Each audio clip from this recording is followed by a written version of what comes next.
Welcome to Conspiracy Files. I'm your host, Zoe Parker, and in today's episode, we delve into the shadowy origins of Operation Northwoods, a controversial government proposal that has sparked fierce debate for decades. Tonight, we explore secret memos, classified documents, and conflicting testimonies that have fueled conspiracy theories. Join us as we unravel the mystery behind this covert plan and let the evidence speak for itself. Stay tuned. In the late 1950s and early 1960s, as the Cold War tightened its grip on global politics, the United States found itself entangled in a web of uncertainty and ideological warfare. Amid fears of Soviet expansion and the rise of communism, American policymakers and military strategists grappled with the challenge of countering perceived threats both at home and abroad. It was during this turbulent period that a series of covert proposals began to circulate among high-ranking officials, proposals that aimed to create conditions favorable to American strategic interests, even if it meant employing deceptive measures. Within this charged atmosphere, Operation Northwoods emerged as a radical concept discussed behind closed doors. The proposal, a product of a time marked by intense paranoia and a desperate need for decisive action, suggested that the U.S. government might stage or exaggerate hostile acts to sway public opinion and justify military intervention. The backdrop of the Cuban Missile Crisis, a time when the threat of nuclear war loomed large, provided fertile ground for such ideas to take root. Advocates of the operation argued that preemptive measures were necessary to confront the ideological enemy, even if those measures were cloaked in secrecy and subterfuge. At the same time, critics of these covert strategies warned of the moral and ethical pitfalls inherent in manipulating public perception through manufactured crises. They contended that any plan which involved deceiving citizens, even with the intent of protecting national security, risked undermining the very principles of democracy. In an era defined by rapid technological advancements, the government's ability to monitor and control information was both a powerful asset and a source of profound concern. As intelligence gathering and military operations became increasingly sophisticated, so too did the mechanisms of state secrecy, leading to debates that questioned the balance between security and civil liberties. The cultural context of the period cannot be ignored either. The 1960s were a time of significant social upheaval, with a growing counterculture challenging established institutions and demanding greater transparency from those in power. Against this backdrop, the idea that a government might entertain plans to deceive its own people struck a chord, a resonant fear that the state's protective measures could morph into tools of manipulation and control. This tension between governmental authority and individual rights fueled a broader dialogue about the limits of state power, a debate that continues to echo in the public consciousness. While the specifics of Operation Northwoods remain shrouded in secrecy and controversy, its origins are inextricably linked to a period when national security concerns intersected with a fervent desire for preemptive action. The proposal was born of an environment where the stakes were extraordinarily high, and where the lines between proactive defense and covert aggression were dangerously blurred. In this fraught historical moment, the seeds of conspiracy were sown, seeds that have grown into a narrative as complex and contentious as the Cold War itself. The core theory centers on a series of proposals that outlined pretextual actions, staged or false flag operations, to justify U.S. military intervention in Cuba. Advocates of the theory argue that high-ranking officials considered orchestrating violent incidents on American soil and abroad, deliberately attributing them to hostile forces. These proposals included simulated terrorist attacks, bombings, and hijackings that would incite public fear and rally support for an aggressive stance against communism. Proponents claim that detailed memos and internal communications hint at discussions among military strategists, envisioning operations so extreme they blurred the line between fiction and state-sanctioned aggression. Supporters of the theory emphasize the consistency of such proposals with Cold War-era strategies, where psychological warfare and covert operations were standard. They point to declassified documents, that reveal planning sessions discussing covert measures and emphasize that the government's willingness to consider extreme actions reflects an environment of profound paranoia. This theoretical framework posits that these proposals, whether approved or merely tabled, underscore a willingness to manipulate public sentiment by creating a manufactured enemy. In this view, the potential for staged events was not an aberration, but rather part of a broader strategy to maintain American hegemony in a time of existential threat. Key evidence cited by supporters includes internal memos and budgetary documents that mention operations with names evocative of subterfuge and preemptive defense. The language used in these documents, laden with military jargon and contingency planning, suggests a blueprint for creating conditions under which intervention would appear both necessary and justified. Testimonies from former intelligence officials, though sometimes disputed, add a layer of personal credence to the claims, recounting stories of covert proposals that were discussed in the highest circles of power. These accounts assert that while the proposals were never enacted, their existence reveals a disturbing mindset, a readiness to sacrifice truth for political expediency. Critics within this framework, however, argue that the very notion of such operations aligns with established patterns of covert activity in the mid-20th century. They contend that if such plans existed, they were never intended for public consumption, but rather as contingency measures in an era marked by ideological warfare. This perspective holds that the proposals are emblematic of the extreme measures governments may consider under the guise of national security, even if they are ultimately never implemented. At the same time, skeptics note that the absence of definitive, unredacted documentation leaves room for interpretation, allowing for both genuine concern and conspiracy speculation to flourish. Despite ongoing debate, the core theory remains compelling because it forces a confrontation with uncomfortable questions about state power and the ethics of covert operations. It invites listeners to weigh the possibility that a government, under extreme pressure, might contemplate actions that violate the very principles it is meant to uphold. The theory's enduring appeal lies in its challenge to accepted narratives and its suggestion that, in times of crisis, truth may be obscured by the necessities of political survival. Deep within the labyrinth of government records and whispered recollections, anomalies remain that defy simple explanation. One striking inconsistency is the stark contrast between public declarations of democratic transparency and the hidden discussions of extreme measures. Critics note that while official statements emphasize accountability, the shadowy memos suggest that decisions of grave consequence were made behind closed doors, leaving the public in the dark about the true extent of covert operations. This disparity fuels speculation that what was officially denied may have been far more extensive than acknowledged. Further fueling the debate is the sudden disappearance of key documents. Files that once detailed contingency plans vanish from archives, leaving only redacted summaries that hint at their existence without confirming any concrete details. This erasure of records, whether intentional or the result of bureaucratic oversight, raises questions about what might have been omitted to protect sensitive secrets. It remains unclear whether these gaps in the historical record are the result of deliberate censorship or simply the messy nature of governmental archives. Nonetheless, their absence is a mystery that lingers in the minds of researchers and conspiracy theorists alike. Another point of contention is the ambiguous language employed in internal communications. Phrases that seem to reference covert operations or planned provocations are often cloaked in euphemisms and military jargon.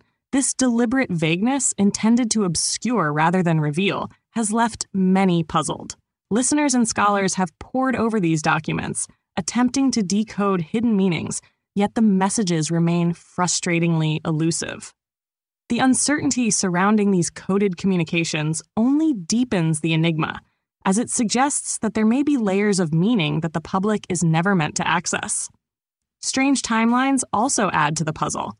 Some accounts describe events and proposals that seemingly coincide with significant geopolitical moments, while others appear to be anomalies, isolated incidents that do not fit neatly into the broader narrative of Cold War policy. These discrepancies in timing raise the question of whether there was a coordinated strategy at play or if these events were isolated reactions to the pressures of the era. The disjointed nature of these timelines invites further speculation about the true motivations behind the proposals. Compounding the uncertainty is the diversity of eyewitness testimonies. Individuals from various corners of the political and military spectrum provide accounts that sometimes contradict one another. Some insiders insist that these proposals were earnest attempts to preempt enemy aggression, while others describe them as extreme overreactions born from paranoia. This internal discord has prevented any definitive conclusions, leaving the narrative splintered and open to interpretation. Each conflicting account adds another layer of complexity to an already convoluted story. In the absence of clear, unambiguous evidence, these unanswered questions continue to stoke the fires of debate. The inconsistencies and missing pieces not only challenge our understanding of a critical period in history, but also serve as a reminder that the truth may be obscured by layers of intentional secrecy and human fallibility. The strange gaps in the record, the elusive language, and the conflicting timelines all converge to create a puzzle that remains unresolved, one that invites us to wonder what truly lies beneath the surface of these covert operations.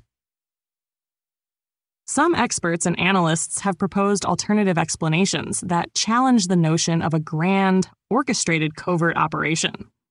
In these perspectives, the documents and proposals are seen not as evidence of a deliberate strategy to deceive the public, but as a reflection of the chaotic mindset prevalent during an era marked by intense geopolitical tension.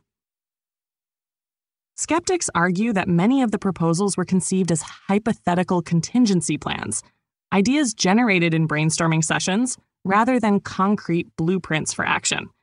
They suggest that in the high-stress environment of the Cold War, extreme scenarios were discussed as a means to prepare for worst-case outcomes, without any intention of ever being implemented. Others contend that the inconsistencies in the documentation could be attributed to the natural evolution of military and intelligence strategies. As national security concerns evolved, so too did the nature of covert operations. In this view, the proposals may have been part of a broader experimental approach, one that explored a range of possibilities to counter perceived threats. These alternative theories maintain that while some ideas were undoubtedly alarming, they were balanced by internal debates and rigorous checks within the government, ensuring that any action taken would not undermine democratic principles. Meanwhile, mainstream critics emphasize that the existence of such proposals does not necessarily imply that they were ever taken seriously or executed. They point out that governments often draft extreme contingency plans as a precaution, a way to explore all possible options without committing to any of them. According to this argument, the proposals are more indicative of a bureaucratic exercise in imagination and preparation, rather than evidence of a covert agenda. Proponents of this perspective argue that the declassified documents reflect a standard practice in military planning, where outlandish ideas are floated, debated, and then ultimately discarded in favor of more measured strategies. There is also a school of thought that interprets these documents through the lens of political psychology. This viewpoint suggests that during periods of extreme uncertainty, the government may engage in what some call option generation, the process of outlining a spectrum of potential responses to crises, from the conventional to the extreme. In this framework, the proposals serve as a kind of pressure valve, allowing policymakers to contemplate even the most unpalatable scenarios without necessarily endorsing them. This perspective underscores the complex interplay between fear, policy, and the rhetoric of national security, proposing that the extreme measures discussed were as much a product of imagination as they were of strategic necessity. On the other side of the debate, some argue that the very existence of such detailed proposals, regardless of intent, reveals a readiness to cross moral boundaries under duress. These critics maintain that while contingency planning is normal, the language and scope of these proposals hint at a disturbing willingness to manipulate public perception for political gain. They emphasize that the moral implications of manufacturing a crisis, if even contemplated, are profound, and that the discussions themselves warrant scrutiny. The divergent interpretations of these documents illustrate a broader debate about the nature of state power and the limits of government secrecy. Whether viewed as cautionary measures or as disturbing evidence of potential overreach, the alternative theories surrounding these proposals continue to provoke heated discussion and leave open many questions about the true extent of covert operations during one of the most turbulent periods in modern history. The broader impact of these covert proposals stretches far beyond the confines of military strategy and political maneuvering. They have seeped into the collective consciousness, shaping the way people view government power and national security.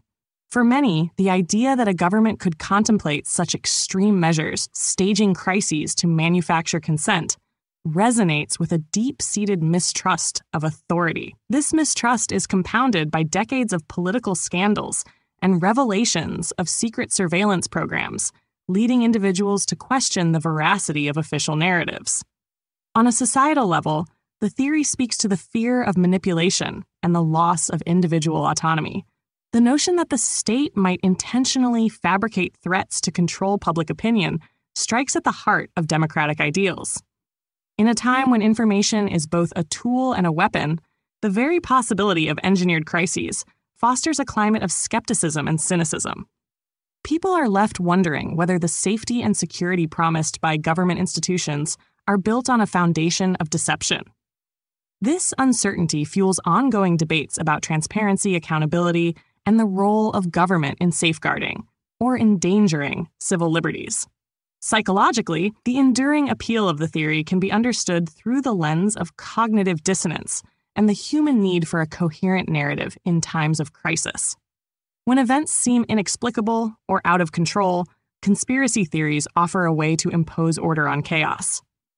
They allow individuals to attribute cause and effect in a world that often feels random and unpredictable.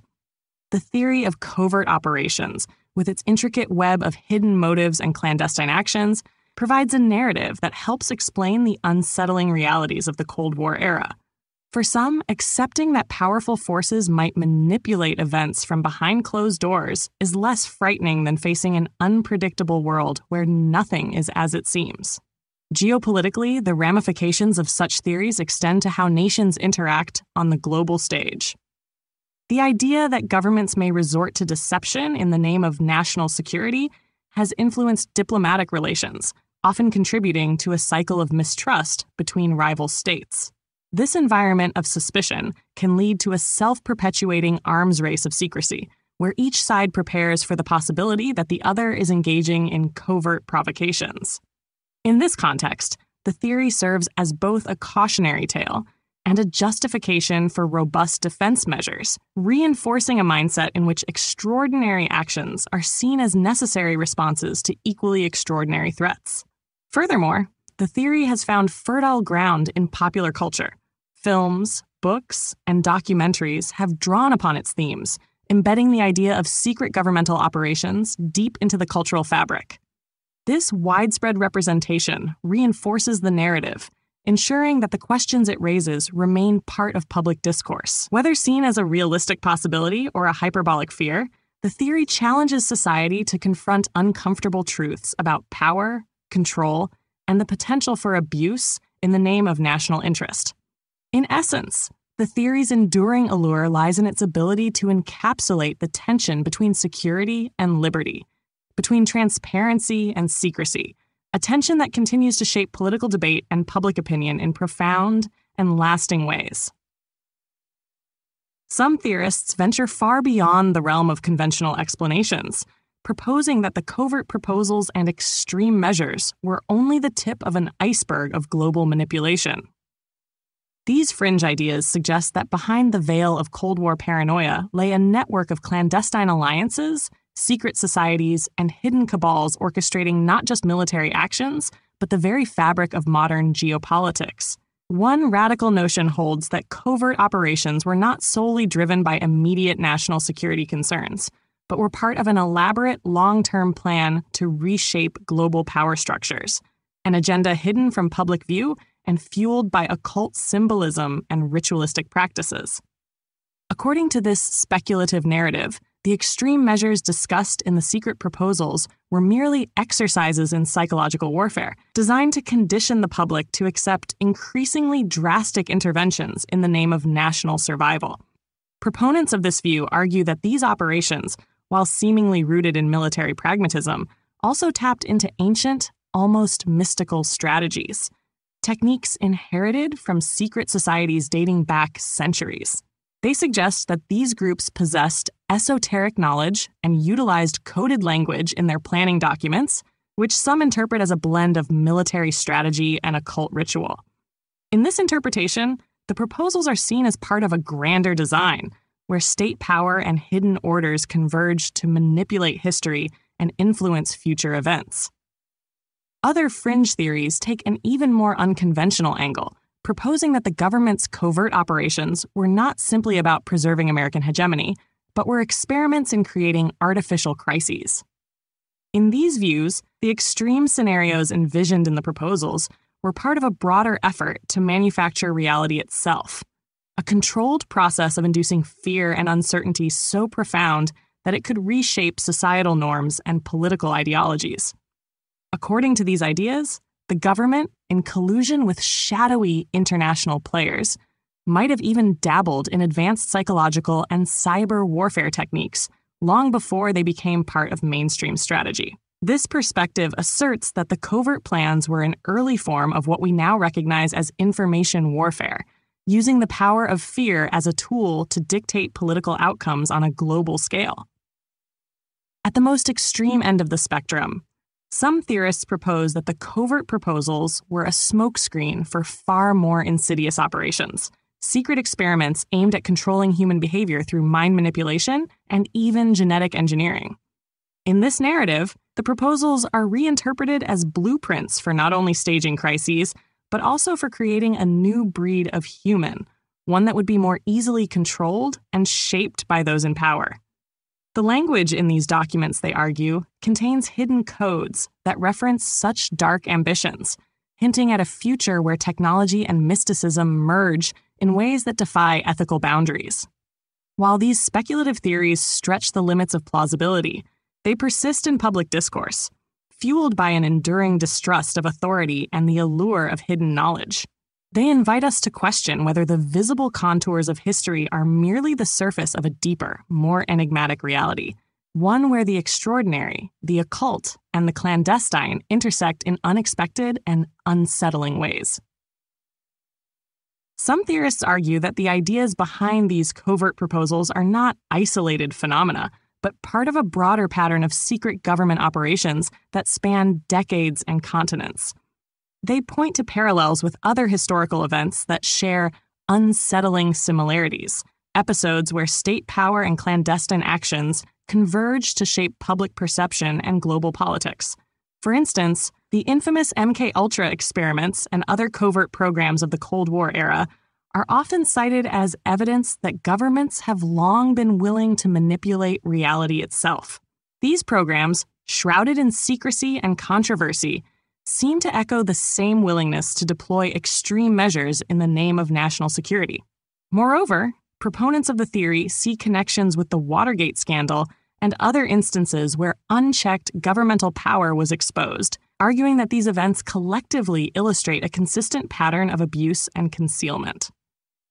In this view, the secret proposals are part of an intricate tapestry of state-sponsored subterfuge, where covert operations serve as a tool to maintain control and manage public opinion.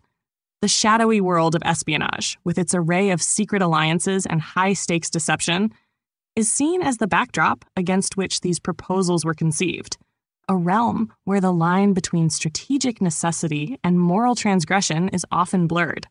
Beyond American borders, some suggest that similar tactics have been employed by other nations, linking this theory to a global tradition of clandestine operations.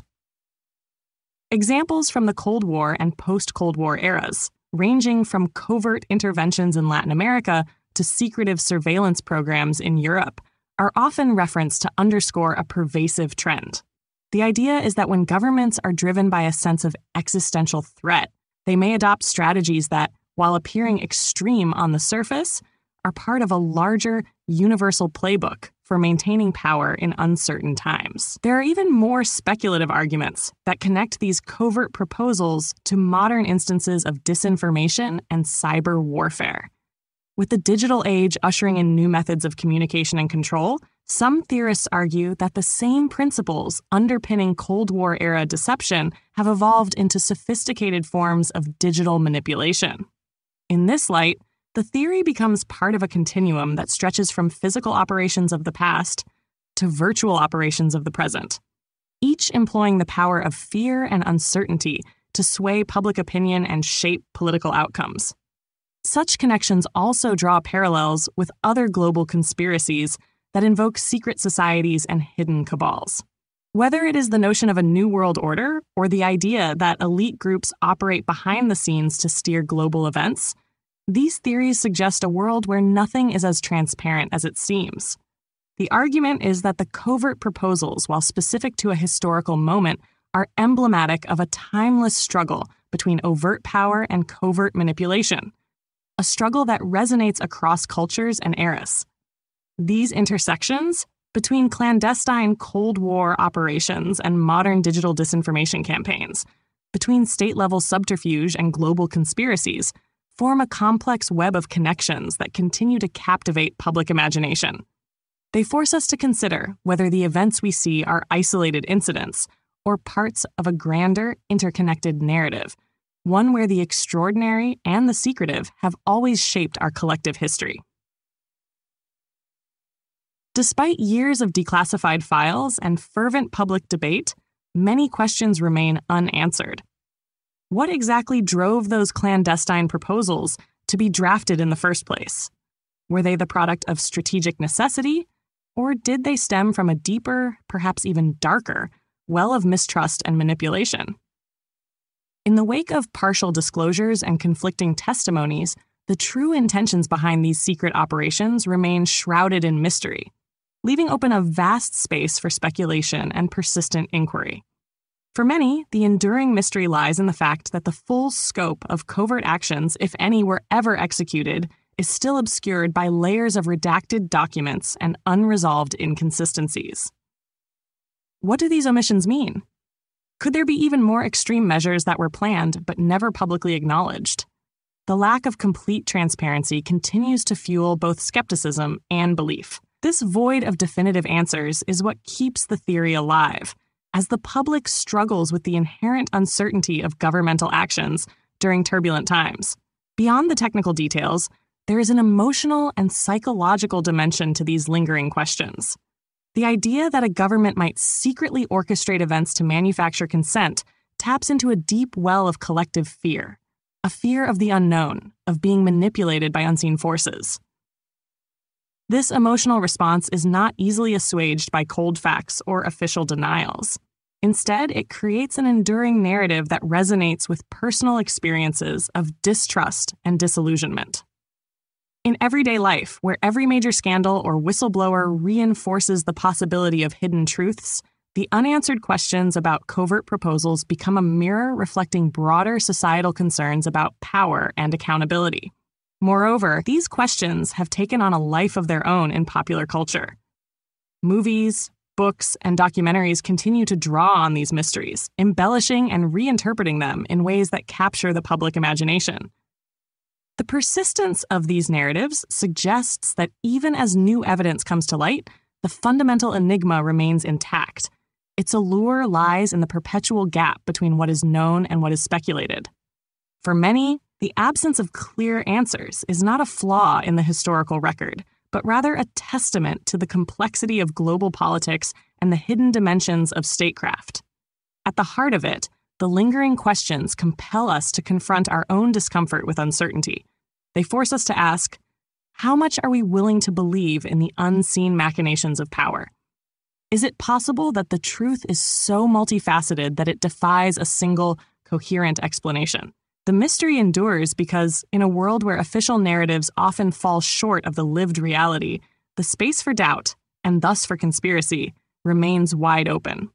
In this gap between what is revealed and what remains hidden, the theory continues to thrive, perpetuating a cycle of inquiry that challenges us to reconsider our assumptions about truth and control. The tapestry of covert proposals and their far-reaching implications continues to unfold like an intricate, unfinished puzzle.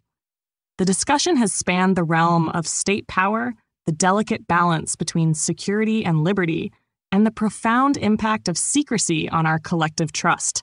Whether viewed as cautionary measures or as potential evidence of government overreach, these proposals force us to confront uncomfortable truths about the mechanisms of power and the art of deception in times of crisis. They compel us to question how much of our reality is constructed by those who hold the keys to hidden archives and classified strategies. In this complex landscape, it is the interplay of fear and hope, of secrecy and revelation, that defines our ongoing conversation. For some, the possibility of orchestrated deception is a chilling reminder of the fragility of democracy, a call to demand greater transparency and accountability from our leaders. For others, the notion that extreme measures might be conceived as necessary responses to existential threats is a sobering, if unsettling, reflection of the difficult choices made during turbulent times. The enduring enigma lies not in the definitive answers, but in the vast expanse of what remains uncertain, a space where truth and speculation dance in an intricate, perpetual waltz. As we leave these questions open, we are reminded that the quest for understanding is an endless journey. Each new piece of evidence, each whispered testimony, and each unexplained omission adds another layer to the narrative. A narrative that challenges our assumptions and pushes us to look beyond the surface of official accounts. The conversation becomes not just about what was done, but about the very nature of power and the responsibilities of those who wield it. In an age where information flows freely, yet is often obscured by layers of intentional secrecy, the dialogue itself becomes a tool for empowerment, a way for citizens to reclaim their right to know. What remains most compelling is the realization that our understanding of history is always provisional, a living document that evolves as new perspectives emerge and as we reconsider the forces that shape our world. The legacy of these covert proposals serves as a stark reminder that the past, with all its complexities and contradictions, continues to influence the present and will likely shape the future. It invites us to keep questioning, to remain vigilant, and to embrace the ambiguity as a challenge rather than a failure of understanding. In this spirit, we are left with a thought-provoking inquiry. In a world where truth is often hidden beneath layers of power and pretense, how do we discern the genuine from the fabricated?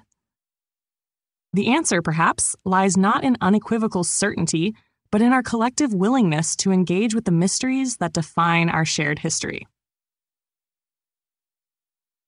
Thanks for tuning in to the Conspiracy Files podcast.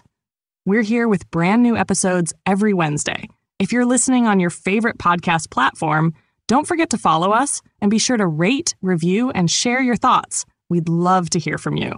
You can also reach out anytime by emailing us at contact@theconspiracyfilespodcast.com. Until next time, and remember, the truth is out there.